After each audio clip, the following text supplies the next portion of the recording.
Hey, welcome back to the Signature Movement. It's your girl, Tanya D. Floyd. I'm in the house being quiet. I've been in here all day being quiet. It's 1 something in the afternoon. Um, I've been collecting my thoughts and trying to plot my course as best I can. I've been thinking about this meeting I had yesterday with the school and the quote unquote IEP team because, well, technically they can't be the IEP team for the issues that we discussed because that was last year and there was a whole different group of people involved in the process and the observation of my son in school and things. So they were talking about the incident where the nurse turned him away in March and he couldn't get his asthma inhaler and I had to rush up there and get it to him. The nurse who was present said I wasn't here that day. I don't know what happened. And basically that was their answer. I leave a note on the door telling them where they can get help. But my son was on the video, on the Zoom call. I didn't know he was going to be invited, but they decided he should be invited. So anyway, he was there and he told them, it was a lady in the nurse's office who sent him back to class without his inhaler.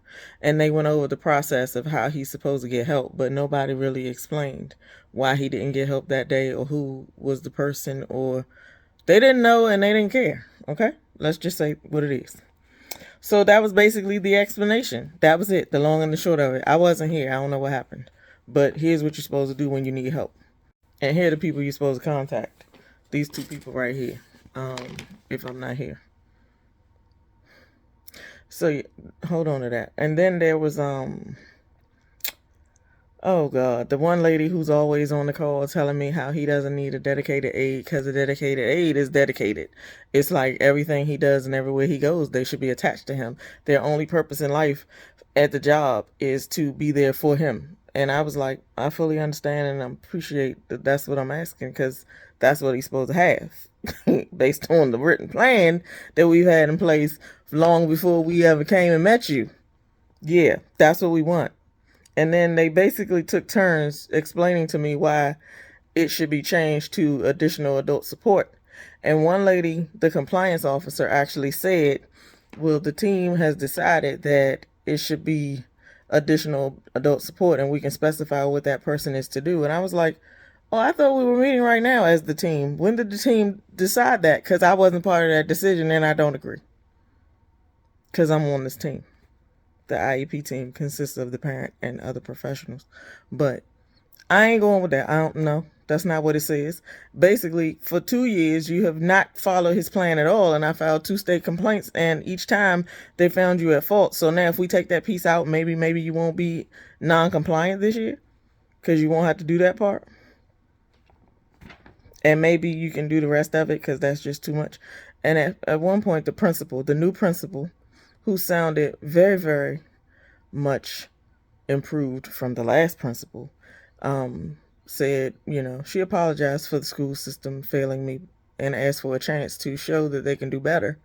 And she said, in her own words, yes, well, we just don't have the personnel for that. We have many vacancies and we just don't have anybody who can fill that role. But we have other roles that came with me to the school this year, social worker something and somebody else, then we're going to work with him. Just give us a chance to do better. Okay. And at a couple of points they said that, they had one teacher come on and say how she had observed my son for the last 2 weeks, since school started this year. And she noticed some things, blah, blah, blah, blah, blah, that I ain't surprised by at all, because that's why he needs his dedicated aid. But nobody was there from the prior year. And I had to remind them that, this is technically not the meeting that we were supposed to have twice last year to address these issues when I asked for them twice last year, because these people have been in my son's presence for 2 weeks. They don't know him. They ain't watched him long enough. They don't know what he needs. They don't know anything. They don't even know what his plan says. I bet you $10 to a donut. They don't know what his plan says he's supposed to have. So don't give me that so-and-so said crap. I know what's going on. I know what we're supposed to have, and this ain't it. So I didn't say it like that, but I said it. At one point they explained to me what the purpose, what a dedicated aide is. Like, the definition of a dedicated aide is this, that, and the other. That's when they gave me the 24/7 thing. And if he don't come to school, then they don't have nothing to do because they only there for him. And I was like, I'd like to read that. I want to know exactly what it says and how it's worded so I can interpret it for myself, please. Of course, I'm never getting that reference. And nobody took responsibility for saying they would get it to me because it probably don't exist. I've been following the special education boss on TikTok. And I follow a few other professionals, not in this area. I don't even know where well, one lady from Texas, but they all over the place. But I follow ADHD doctors and special education professionals and different people in the area that I know I'm going to have to be dealing with for the rest of his school career, at least. Up until he's 21, he's covered by the law. So I'm going to be dealing with some stuff up until he's 21 and no longer covered by that particular law unless they come up with a better one.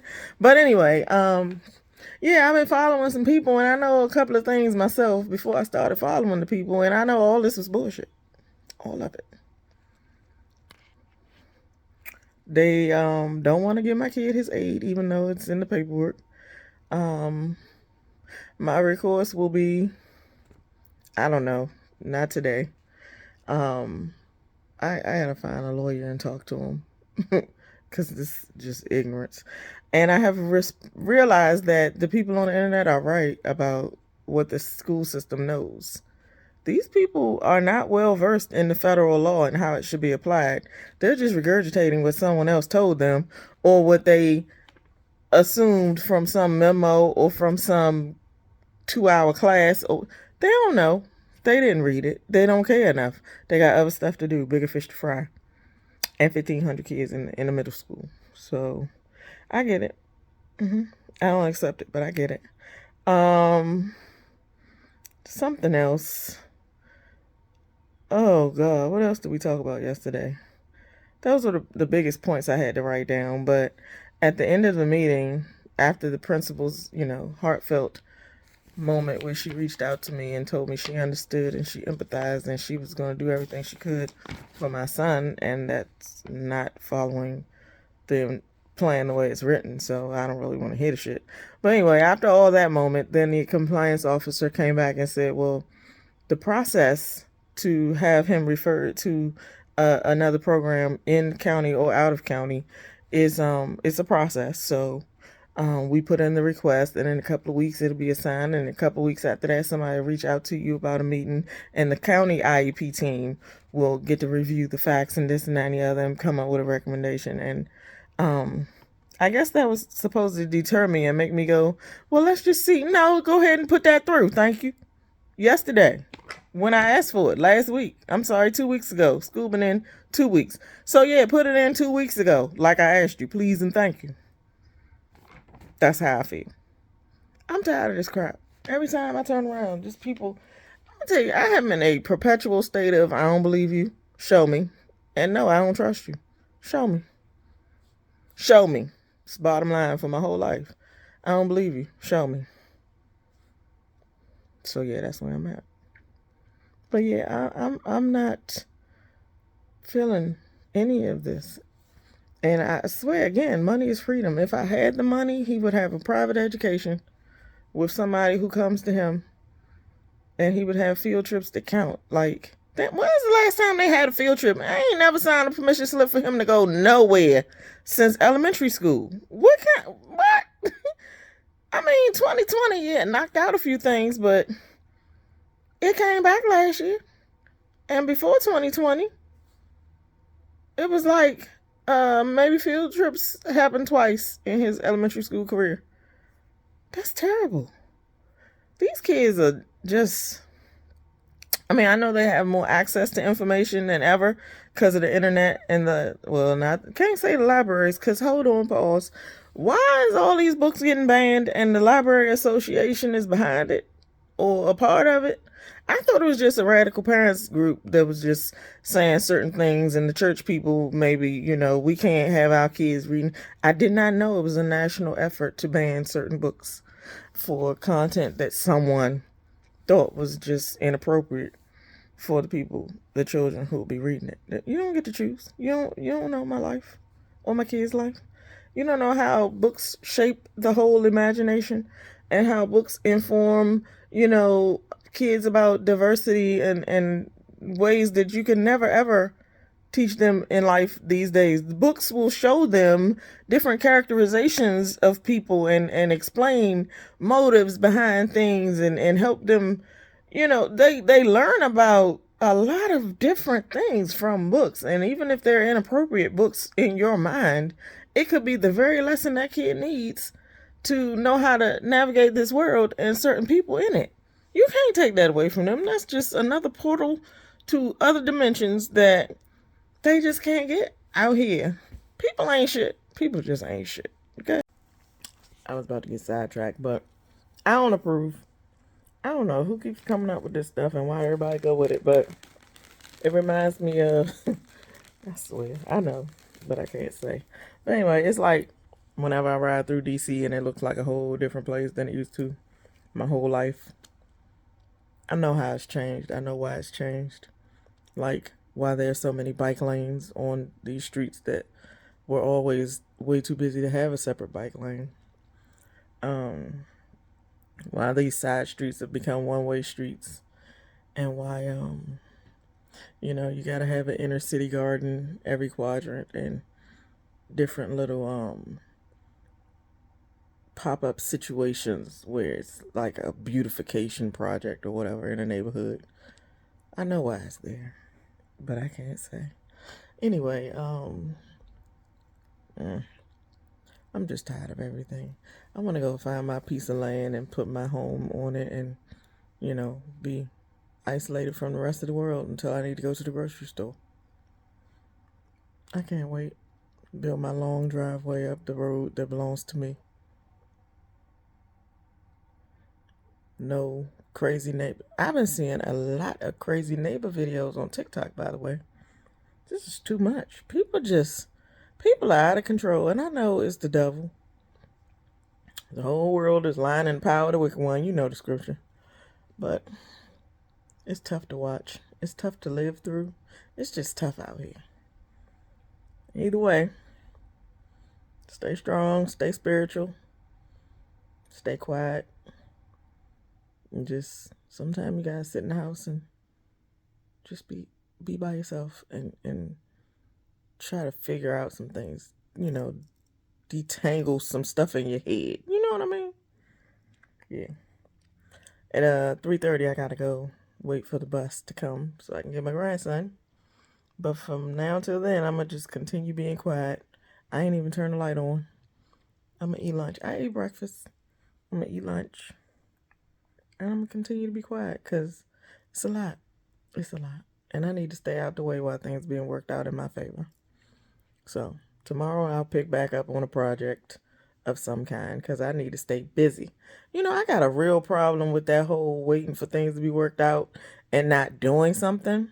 Like, I really, really believe that because I was gifted so many abilities, I am supposed to always try to solve problems, even if they're not just mine. I need to be doing something because I need to show that I'm worthy of the gifts that I've received, right?